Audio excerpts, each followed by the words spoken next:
Shalom saudaraku yang diberkati oleh Tuhan, kembali lagi bersama kami di Doa Penguat Iman Channel. Bersama-sama kita akan merenungkan kebenaran firman Tuhan, namun sebelum itu, mari kita bersatu di dalam doa. Terpujilah Engkau Bapa dalam sorga, kami bersyukur buat waktu dan pemeliharaan Tuhan bagi kami. Saat ini kami mau pakai waktu ini untuk mendengarkan sabda firman-Mu. Berfirmanlah Engkau bagi setiap kehidupan kami. Kami minta kuasa Roh Kudus senantiasa menyertai, memberikan kami pencerahan dan pengertian untuk kami bisa memahami maksud firman-Mu dalam hidup kami ya Tuhan. Berkati hamba-Mu dan kami semua yang mendengar, kami tunduk kepada otoritas firman-Mu, Engkaulah yang kami muliakan. Kami bersama memulai perenungan ini dalam nama Yesus, haleluya, amin.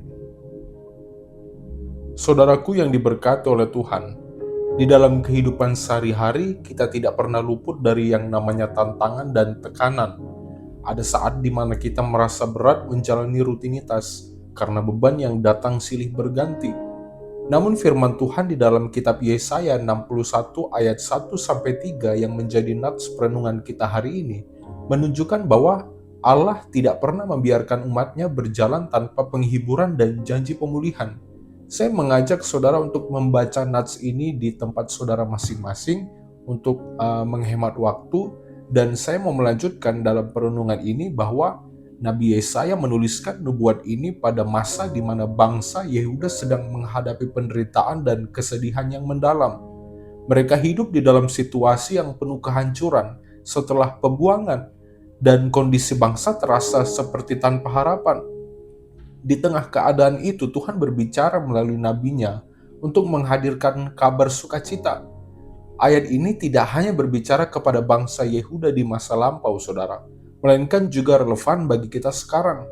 Ketika kehidupan terasa sulit, firman Tuhan menyampaikan bahwa ada berita baik, ada penghiburan, dan ada pengharapan baru yang Ia sediakan.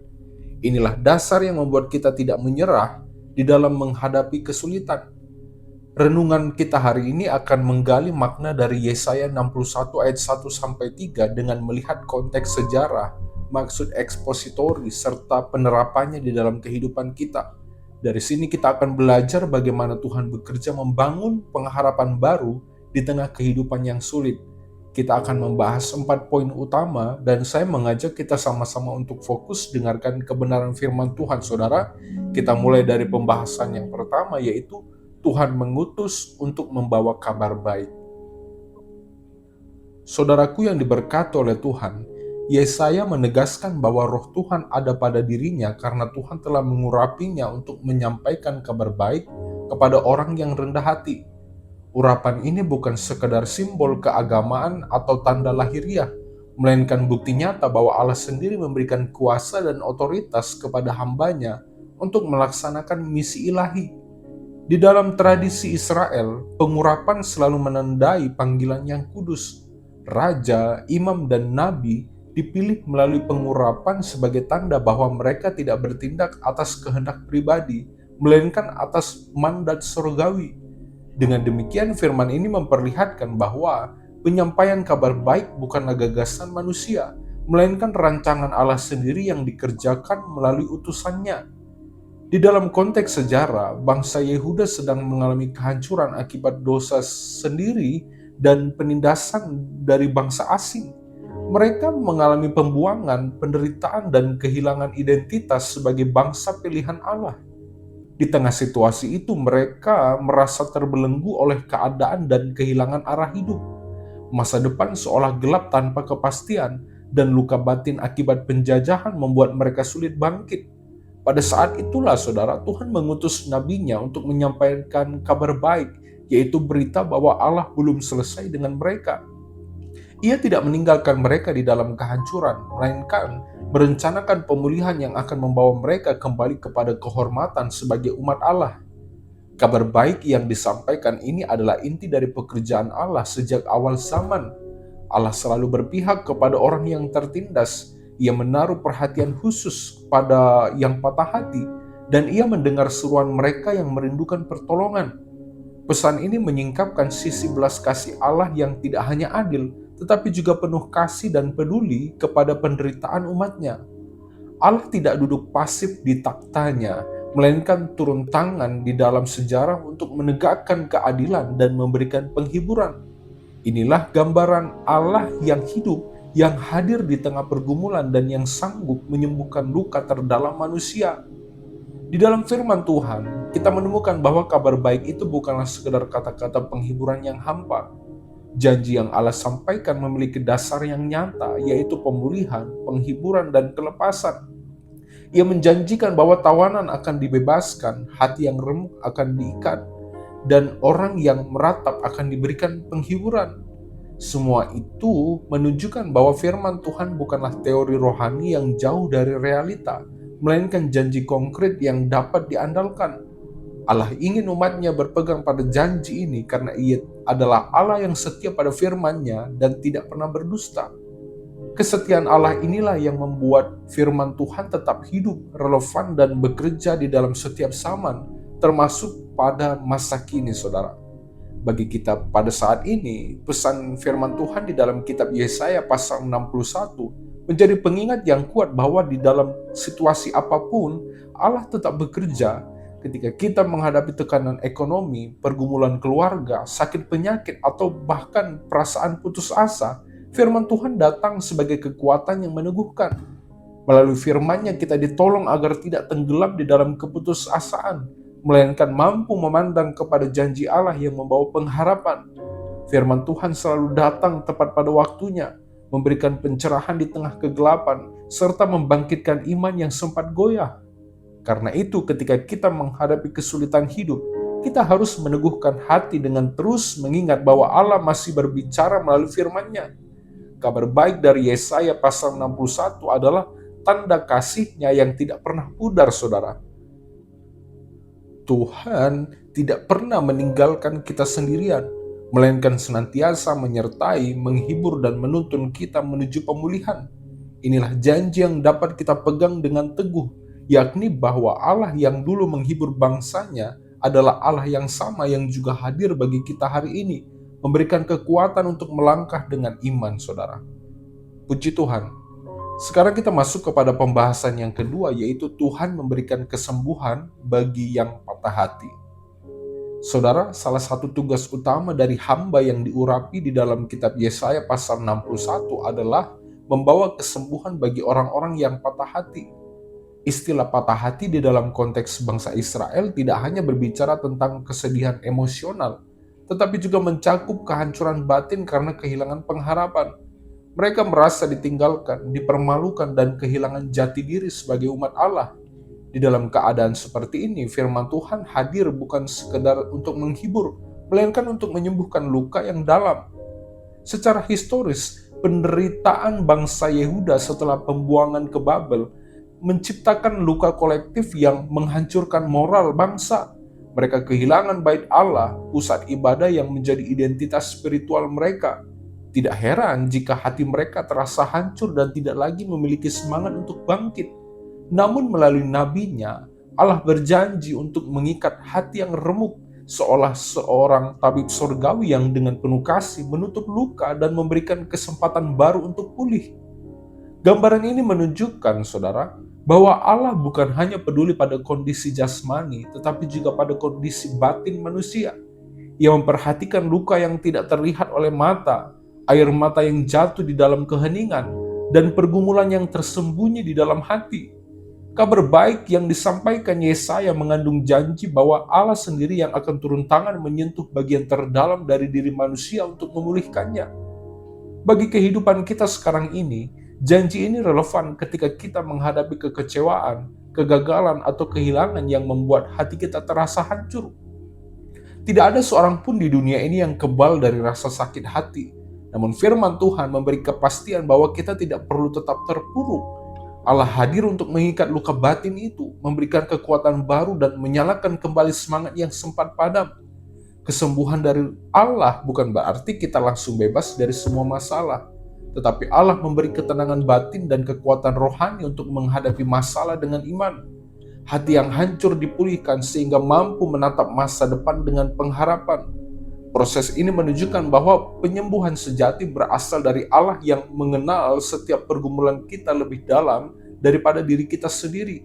Karena itu saudara, kita perlu merespon panggilan ini dengan membuka hati kita kepadanya.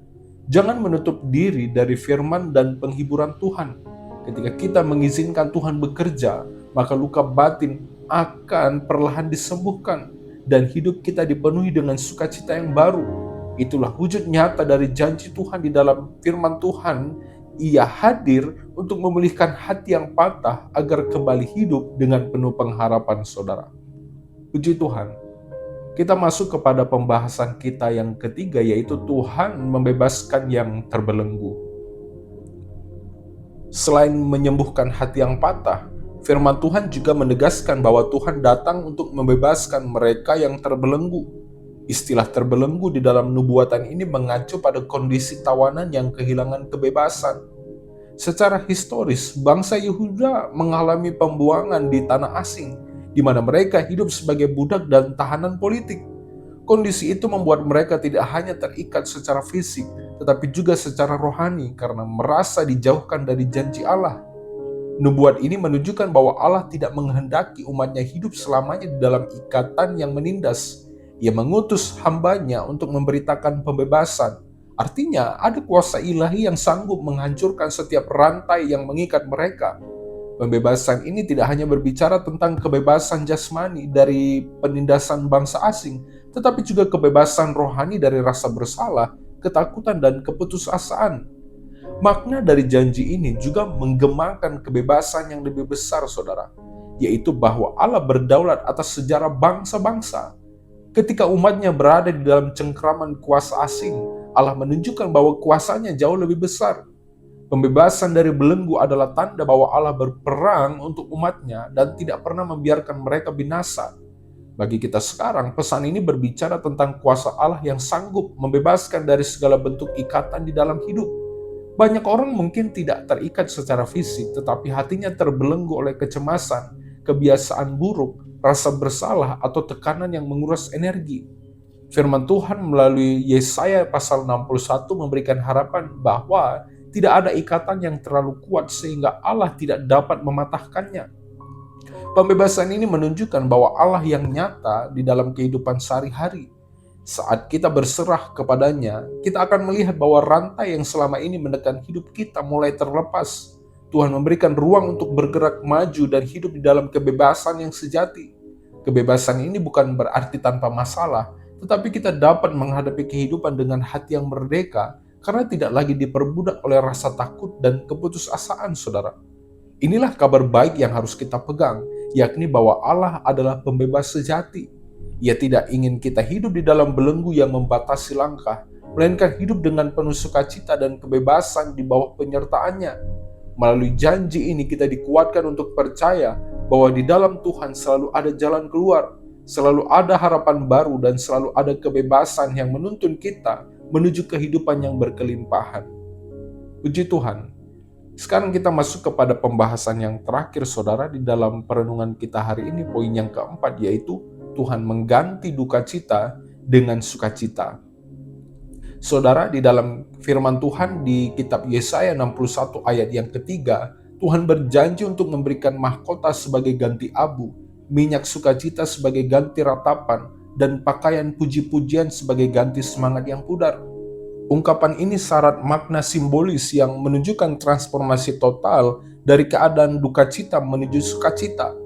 Abu melambangkan perkabungan dan kehancuran, sedangkan mahkota melambangkan kemuliaan dan kehormatan. Tuhan berjanji bahwa keadaan yang memalukan akan digantikan dengan keadaan yang penuh kemuliaan. Di dalam sejarah, bangsa Yehuda mengalami kehinaan besar akibat pembuangan. Mereka meratap karena kehilangan tanah, bait Allah, dan identitas mereka sebagai bangsa pilihan. Ratapan mereka seperti abu yang tersebar, tanda luka yang mendalam. Namun Allah melalui nubuat Yesaya menegaskan bahwa masa itu tidak akan berlangsung selamanya. Ia akan memulihkan mereka dan mengubah tangisan menjadi sorak-sorai, meneguhkan bahwa penderitaan hanyalah sementara, sedangkan janji Allah bersifat kekal. Makna rohani dari bagian ini sangat mendalam, saudara, bahwa Tuhan bukan hanya menghapus air mata, tetapi menggantinya dengan sukacita yang sejati. Ia tidak hanya mengambil beban, tetapi juga memberi sesuatu yang baru yang jauh lebih indah. Inilah prinsip kemuliaan Allah, inilah prinsip dari pemulihan dari Allah, yakni Ia tidak membiarkan kekosongan, melainkan memenuhi hidup dengan berkat yang melimpah. Pemulihan Allah selalu lebih besar daripada luka yang pernah kita alami. Bagi kita sekarang, janji ini menjadi dasar pengharapan di dalam menghadapi masa-masa sulit. Mungkin kita merasakan abu sebagai simbol dari kegagalan, kehilangan, atau rasa malu. Tetapi firman Tuhan menegaskan bahwa keadaan itu tidak akan menjadi akhir hidup kita. Tuhan mampu menggantikannya dengan mahkota, yaitu hidup yang dipulihkan dan dipenuhi dengan kehormatan sebagai anak-anaknya. Sukacita yang Ia berikan bukanlah sukacita sementara, melainkan sukacita yang berakar di dalam hubungan dengan Tuhan. Proses penggantian ini seringkali membutuhkan iman yang teguh, saudara. Kita mungkin belum melihat perubahan secara langsung, tetapi janji Allah pasti digenapi. Ketika kita tetap berharap kepadanya, kita sedang menyiapkan diri untuk menerima minyak sukacita dan pakaian puji-pujian. Iman yang bertekun akan membuat kita melihat bagaimana Allah perlahan tetapi pasti mengubah keadaan. Inilah kabar baik yang menutup rangkaian pesan dari kitab Yesaya pasal 61, yakni Allah adalah Allah yang mengubah. Ia mengubah keadaan, mengubah hati, bahkan mengubah masa depan kita. Apapun abu yang pernah menutupi hidup kita, Tuhan sanggup menggantinya dengan mahkota kemuliaan. Apapun ratapan yang pernah kita alami, Tuhan sanggup menggantinya dengan sukacita yang tidak tergoyahkan. Inilah janji pemulihan yang menjadi dasar pengharapan baru di tengah kehidupan yang sulit, saudara.